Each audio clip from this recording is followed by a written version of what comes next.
महाराष्ट्र राज्य के नांदेड़ ग्राम के निकट रायपुर इलाके में आज भी खून की प्यासी डायनों का बसेरा है।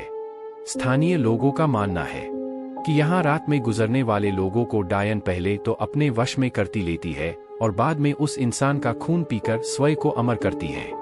वहाँ माना जाता है कि यह इलाका डायनों का है।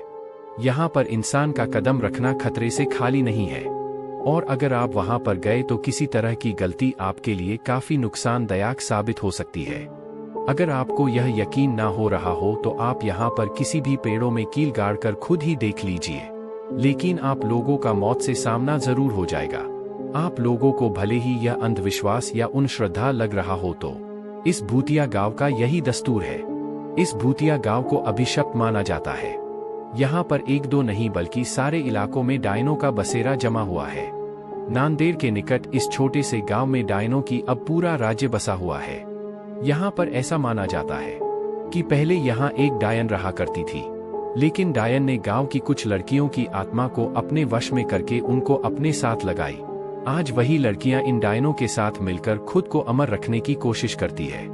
यह गांव की वही जगह है जहां वास्तविकता में यहाँ के पुरुषों को रात में निकलने पर प्रतिबंध है। कब किस कौन सी जगह पर डायन उन्हें अपने वश में कर ले कोई नहीं जानता है।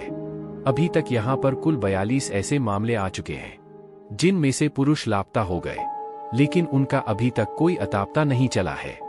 यही माना जाता है कि डायन उन पुरुषों को मार दिया होगा। रायपुर में पेड़ों को काटने पर भी प्रतिबंध लगाई गई है। यहाँ पेड़ों के ऊपर डायनों के रहने की बात बताई जाती है। एक बार एक पेड़ काटने पर गांव के एक मनुष्य की मौत हो गई थी। तब से ही माना जाता है कि डायन का पेड़ काटने पर ही उसकी मौत हुई।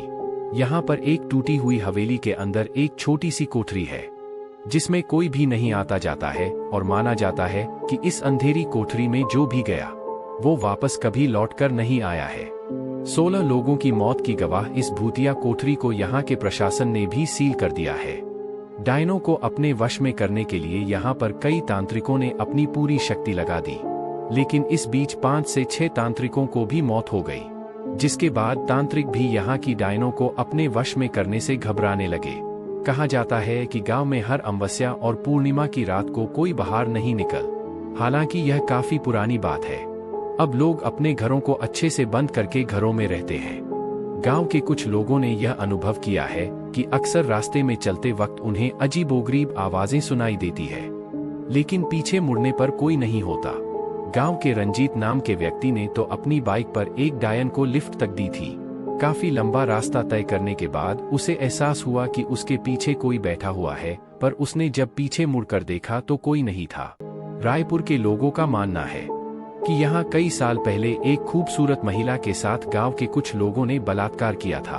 उसे बंदी बनाकर रख लिया और बाद में उस महिला की बेरहमी से हत्या कर दी।